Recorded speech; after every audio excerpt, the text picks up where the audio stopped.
নমস্কাৰ মই সাংবাদিক পংকজে আপোনাক সকলোকে পুনৰবাৰ মোৰ ইউটিউব চেনেল তথা ফেচবুক পেজ পংকজ শৃংখলা আন্তৰিকতাৰে স্বাগতম জনাই এই মুহূৰ্তত লৈ আনিছো এটা চাঞ্চল্যকৰ খবৰ। মোৰ পিছফালে দেখি আছে আপোনালোকে পথাৰত এটা প্ৰকাণ্ড বনৰীয়া হাতী এনেদৰে নিথৰ হৈ পৰি আছে। তো এটা পুনৰ বনৰীয়া হাতীৰ মৃত্যু হ'ল আৰু এইবাৰৰ যি স্থান সেয়া হৈছে দক্ষিণ কামৰূপৰ বকুৱাৰকী থানাৰ অন্তৰ্গত ৰাজাপাৰাৰ মহিপাৰা পথাৰত। আৰু মহিপাৰা পথাৰত এনেদৰে দেখিবলৈ পোৱা গ'ল ৰাতিপুৱাৰ ভাগতে স্থানীয় লোকে দেখিলে যে এটা প্ৰকাণ্ড বনৰীয়া হাতীৰ মৃতদেহ এনেদৰে পৰি আছে। তো চাই থাকক সম্পূৰ্ণ ভিডিঅ'টো। মই আপোনালোকক সবিশেষ তথ্য দি আছো। বন বিভাগৰ লোক ইতিমধ্যে আহি উপস্থিত হৈছে আৰু চিকিৎসকৰ দল মোতায়েন কৰা হৈছে। হাতীটোৰ মৃত্যু কি ধৰণে হ'ল সেই কথাটো চিকিৎসকে যেতিয়া মৰণোত্তৰ পৰীক্ষা কৰিব হাতীটো, তাৰ পিছতহে এই কথাটো স্পষ্ট হৈ পৰিব আচলতে বনৰীয়া হাতীটোৰ মৃত্যু কিদৰে হ'ল। তো মই আপোনালোকক সবিশেষ দি আছো, চাই থাকক সম্পূৰ্ণ ভিডিঅ'টো।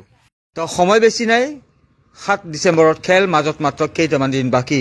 মোৰ পৰা যদি এই খেলখনৰ আপোনালোকে টিকেট ক্ৰয় কৰিব বিচাৰে তেন্তে স্ক্ৰীনত যিটো নাম্বাৰ দিয়া আছে সেই নাম্বাৰটোত আপোনালোকে ফোন কৰাৰ পৰিৱৰ্তে হোৱাটছএপত মেছেজ দিয়ক। টিকেট কেইখন লাগিব সেই কথাটো উল্লেখ কৰি মোক হোৱাটছএপত মেছেজ এটাকৈ দি দিব। টিকেটৰ যি মূল্য সেয়া হৈছে মাত্ৰ 100 টকা আৰু এই 100 টকাৰ বিনিময়তে আপোনালোকে লাভ কৰিব পাৰে লাখ লাখ টকীয়া দামী বিলাসী বাহন। তো মেঘালয়ৰ মেন্দি পথাৰৰ সমীপত ৰিচু বেলপাৰাত অহা 7 ডিচেম্বৰত অনুষ্ঠিত হ'বলৈ গৈ আছে এই বৃহৎ উপহাৰ কুপনৰ খেলখন। তো এনেদৰে ৰাতিপুৱাৰ ভাগতে দেখিবলৈ পোৱা গ'ল যে মহিপাৰাৰ পথাৰত ধাননি পথাৰতে এই বনৰীয়া হাতীটোৰ যি মৃতদেহ সেই মৃতদেহটো উদ্ধাৰ কৰা হৈছে। স্থানীয় লোক আহিছিল পথাৰলৈ আৰু তাৰপিছতে তেওঁলোকে প্ৰত্যক্ষ কৰে যে বনৰীয়া হাতী এটাৰ যি মৃতদেহ সেনেদৰে পথাৰৰ মাজতে পৰি আছে। তাৰপিছতে হোৱা দোৱা লাগে আৰু এই দৃশ্য চাবলৈ বনৰীয়া হাতীটোৰ মৃতদেহ চাবলৈ এনেদৰে উঠি পৰি লগা পৰিলক্ষিত হ'ল লোকসকলক। আৰু দেখিবলৈ পোৱা গ'ল যে হাতীটোৰ যি সুৰ সেই সুৰত কিন্তু আঘাতৰ চিন স্পষ্ট হৈ আছে। অৱশ্যে হাতীটোৰ মৃত্যু কেনেধৰণে হ'ল সেই কিন্তু কথাটো এতিয়ালৈকে স্পষ্ট হোৱা নাই, কিন্তু সন্দেহ প্ৰকাশ কৰা হৈছে যে কোনো লোকে এই বনৰীয়া হাতীটোক বিদ্যুৎ সংযোগ দি বা বিদ্যুতৰ সহায়ত হত্যা কৰিছে।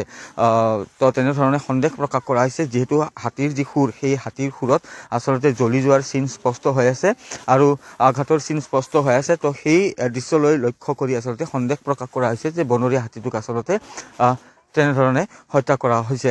তো এই ধৰণৰ এটা ঘটনা সংঘটিত হ'ল। অৱশ্যে বন বিভাগৰ লোক ইতিমধ্যে ঘটনাস্থলীত উপস্থিত হৈছে আৰু তাৰপিছতে তেওঁলোকে চিকিৎসকৰ দল মোতায়েন কৰিছে আৰু চিকিৎসকৰ দল ঘটনাস্থলীত উপস্থিত হোৱাৰ পিছত তেওঁলোকে যেতিয়া বনৰীয়া হাতীটোৰ মৃতদেহ মৰণোত্তৰ পৰীক্ষা কৰিব, মৰণোত্তৰ পৰীক্ষাৰ পিছতহে কথাটো পোহৰলৈ আহিব যে আচলতে বনৰীয়া হাতীটোৰ মৃত কি ধৰণে হ'ল, ইয়াক হত্যা কৰা হ'ল নে অন্য কিবা কাৰণত বনৰীয়া হাতীটোৰ এনেদৰে মৃত্যু হৈছে, সেই কথা পিছতহে পোহৰলৈ আহিব। তো এটা চাঞ্চল্যকৰ ঘটনা সংঘটিত হ'ল। এনেদৰে দেখিবলৈ পোৱা গৈছে এতিয়া গোৱালপাৰা জিলাৰ সমান্তৰালকৈ দক্ষিণ কামৰূপৰ বিভিন্ন প্ৰান্তত হাতী মানুহৰ যি সংঘাত সেই ভয়ংকৰ ৰূপ ধাৰণ কৰিছে।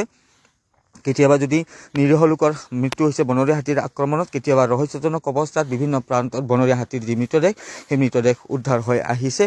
স্থানীয় লোকৰ মন্তব্য আছে, সেই মন্তব্য আপোনালোকক শুনাম, কিন্তু তাৰ পূৰ্বে এই দৃশ্যাংশসমূহ আপোনালোকক দেখুৱাই লৈছোঁ। তো এনেধৰণৰ এটা চাঞ্চল্যকৰ ঘটনা সংঘটিত হ'ল এইবাৰ দক্ষিণ কামৰূপৰ বকুৱাৰকী থানাৰ অন্তৰ্গত ৰাজাপাৰাৰ মহিপাৰাত। আৰু মহিপাৰাত এনেদৰে ধাননি পথাৰতে মৃতদেহটো পৰি থকা পৰিলক্ষিত হ'ল বনৰীয়া হাতীটোৰ। আৰু বিগত কেইবাদিনৰ পৰা বৃহৎ বনৰীয়া হাতীৰ জাক এটাই এই প্ৰান্তত বিচৰণ কৰি থকা বুলি জনাইছে স্থানীয় লোকে। মন্তব্য আছে সেয়া শুনাইছোঁ। তো মন্তব্যটো আপোনালোকক শুনাম, কিন্তু তাৰ পূৰ্বে পুনৰবাৰ জনাই লৈছোঁ যে এনেধৰণৰ এটা চাঞ্চল্যকৰ ঘটনা সংঘটিত হ'ল আৰু গোৱালপাৰা জিলাৰ বিভিন্ন প্ৰান্ততো এই ধৰণৰ ঘটনা সংঘটিত হৈ আহিছে। কিছুদিন পূৰ্বে বনৰীয়া হাতীৰ আক্ৰমণত এগৰাকী লোকে অকালতে মৃত্যু সাৱটি ল'বলগীয়া হৈছিল কিছুদিন পূৰ্বে গোৱালপাৰা জিলাৰ এটা প্ৰান্তত, আৰু তাৰপিছতে বনৰীয়া হাতীৰো মৃতদেহ এটা উদ্ধাৰ হৈছিল গোৱালপাৰা জিলাৰ এটা প্ৰান্তত, আৰু তাৰপিছত এনেধৰণৰ ঘটনা সংঘটিত হ'ল এইবাৰ দক্ষিণ কামৰূপৰ বকুৱাৰকী থানাৰ অন্তৰ্গত ৰাজাপাৰাৰ মহিপাৰাত। আৰু মহিপাৰাত এই ধৰণে এটা বনৰীয়া হাতীৰ যি মৃতদেহ সেয়া উদ্ধাৰ কৰা হ'ল। মন্তব্য শুনাইছোঁ আপোনালোকক। কি হ'ল কওকচোন?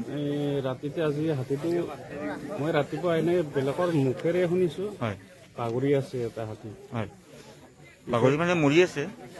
নহয়, ফাৰ্ষ্টতে সেনেকৈ ভাবিছিলোঁ, পিছত যেতিয়া আহি পেলাই চালোঁ হয় সঁচাকৈ মৰি আছে। হয়, মানে কেনেকৈ মৰিব পাৰে? কাৰণটো কি এতিয়া ডিপাৰ্টমেণ্টক মাতিছোঁ, সিহঁতে জানিব। হয়, ডিপাৰ্টমেণ্টৰ মানুহ আহিছে। হয়, এইখিনি কি বুলি কয়? এইখিনি এনে চুবুৰীটো মহিপাৰা, এনে লাট হিচাপে ৰিভিনিউটো হ'ল সাঁচি। ইয়াতে হাতীৰ জাক আছে নেকি? হাতীৰ জাক আছে, কাষতে আছে, মানে ডেইলি ওলায়? ডেইলি ওলায়। কিমানটামান হাতী আছে? সময়টো ক'ব নোৱাৰোঁ। কিমানটামান হাতী আছে? হাতী কিমানটামান আছে? প্ৰায় 30টাৰ ওপৰত আছে।